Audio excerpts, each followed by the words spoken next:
Light at the end of the tunnel. The light at the end of the tunnel is perhaps the most universal symbol in near death experiences.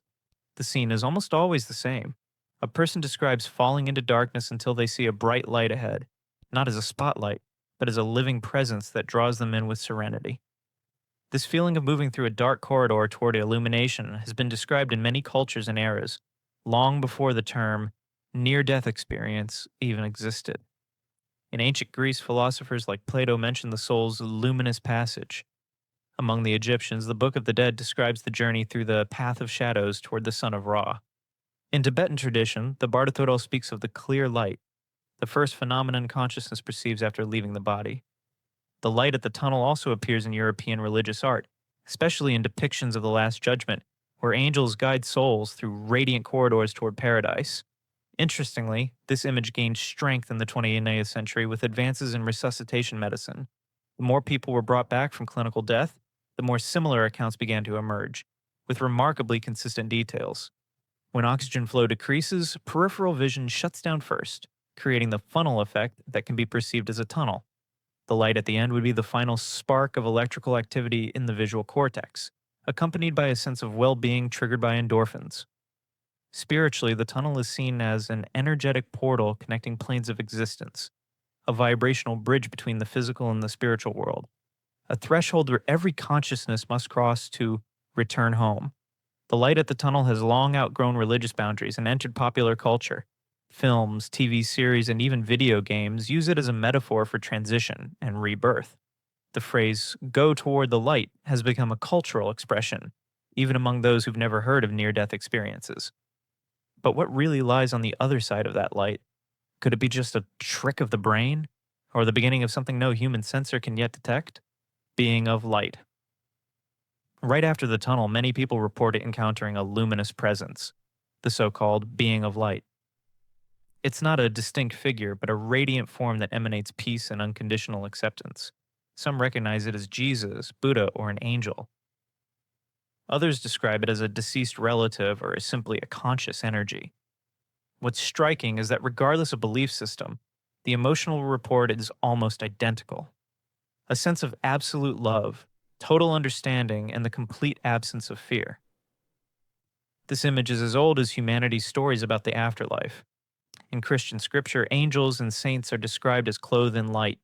In Hinduism, the gods are called devas, literally the shining ones. In ancient Egypt, the sun god Ra illuminated the dead on their nocturnal journey. In many indigenous traditions, ancestral spirits are referred to as thinking lights. The pattern repeats across cultures, changing names but not essence. Scientifically, there are hypotheses that the being of light may be a mental projection, a symbolic form created by the brain to represent safety and guidance in a moment of extreme stress. The simultaneous activation of areas related to empathy and visual perception could create the impression of a divine presence. From a spiritual perspective, however, the being is seen as a real entity, a higher consciousness that receives each soul according to their belief system. That's why a Christian might see Jesus and a Buddhist might see Buddha. The filter is cultural, but the source is universal. The being of light has become a cinematic icon. Think of the classic scene where a wounded hero sees the light before coming back to life. Even without religious context, this figure embodies the archetype of wisdom that welcomes and reveals. But what if this being isn't someone separate from us at all, but a reflection of our own consciousness, the purest part of who we are, shining back at us in luminous form? Life review. After meeting the being of light, many people describe a panoramic projection of their entire existence, the so-called life review. It's like watching a movie, but without screen, time, or distance. In a single instant, every moment of life unfolds before awareness, and the person not only sees what they've done, but feels the emotional impact of their actions on others. There is no external judgment. The person becomes actor, observer, and witness all at once. Accounts of this type appear in many traditions. The Bardo, a Tibetan text on the afterlife, describes the mind facing the reflection of its own deeds. In Christianity, there is the concept of the particular judgment, when the soul confronts the truth of its life. In Africans and indigenous beliefs, the crossing to the beyond also involves encountering the consequences of one's actions. The idea remains the same. The individual is neither punished nor rewarded. They simply understand completely what they have created. Neuroscientists suggest that this may result from hyperactivation of memory and empathy networks, triggered by a massive surge of neurotransmitters in extreme conditions. The disordered brain would link memories and emotions instantaneously, producing a kind of accelerated moral simulation. Spiritually, the review is seen as a real stage of the afterlife journey, a consciousness lesson where each soul revisits its path to grasp the learning of its incarnation. Curiously, many people who undergo this experience return transformed. They become less materialistic, more empathetic, and carry a deeper sense of purpose. It's as if, by seeing the ripple effect of their actions, they lose their fear of death and gain the will to live more meaningfully. But one question remains: who exactly runs this movie? Is it the being of light, serving as guide, or the consciousness itself accessing its complete memory field? The garden or crystal city?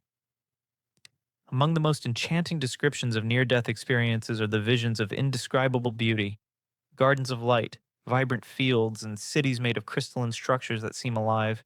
People describe colors that don't exist on Earth, sounds that are both music and energy, and an overwhelming sense of harmony, as if the environment itself were conscious. In many accounts, this place feels even more solid than the physical world, though made entirely of light. The human brain can produce extremely vivid visions during altered states of consciousness, especially under the influence of endorphins and naturally released dimethyltryptamine, DMT. This could explain the heightened sense of reality and perception of impossible colors and sounds. Yet the consistency of these reports, even among cultures with no contact, raises questions about whether this might reflect a shared level of consciousness rather than imagination alone. The image of the crystal realm has inspired art, literature, and film. From The Wizard of Oz to modern science fiction, the luminous city stands as a symbol of transcendence and awakening. Interestingly, many who experience this realm say words fail when they try to describe it, as if its beauty belongs to another order entirely. And what if this landscape isn't an external destination, but a spontaneous creation of consciousness freed from the body? A mental architecture built from the soul's own energy? Perhaps paradise isn't a place we go to, but a reality that manifests according to the level of awareness we reach. The river or impassable boundary. In many near death experiences, there comes a sense of a boundary: a river, a bridge, a gate, a line of light, or simply an invisible limit. Beyond it lies peace and irresistible pull. On this side, awareness knows that crossing means not returning. This moment marks the transition between life's edge and the domain of the unknown. For those who experience it, it's often the most emotionally intense part, a silent invitation to let go. This symbol is nearly universal. In Greek mythology, the river Styx separated the world of the living from Hades, and only the dead could cross it with the ferryman Charon. In ancient Egypt, the deceased also crossed sacred waters toward the realm of Osiris. In the Tibetan Bardo Thodol, the soul passes through mental planes to reach pure light. Among Native American traditions, there are tales of a crossing over a river of stars. The symbol is so recurrent it seems embedded in the human psyche, a metaphor for the line between two states of being. Some neuroscientists associate this perception with a critical phase of brain activity, as the body approaches irreversible loss of consciousness. The barrier would be the subjective perception of the frontier between residual awareness and total shutdown.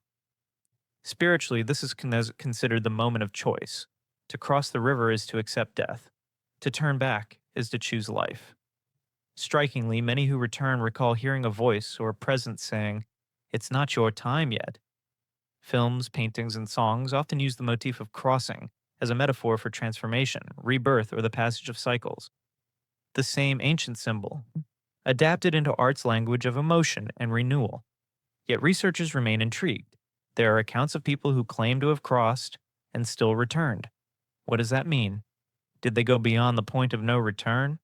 Or is the limit not spatial at all, but perceptual? Encounters with familiar souls. One of the most touching parts of near death experiences is the reunion with loved ones who have passed away. These encounters are described with such clarity and presence that many say they recognize the person's essence before even seeing them. The figures appear youthful, serene, and radiant. Communication doesn't happen through words, but telepathically. Thoughts, emotions, and intentions are exchanged instantly without noise. Often, these familiar souls welcome the newcomer and say, "It's not your time yet." Scientifically, these meetings may be expressions of emotional memory under extreme neural activity. The brain, seeking coherence and comfort, might activate images and feelings tied to safety, and nothing is more comforting than seeing those we love.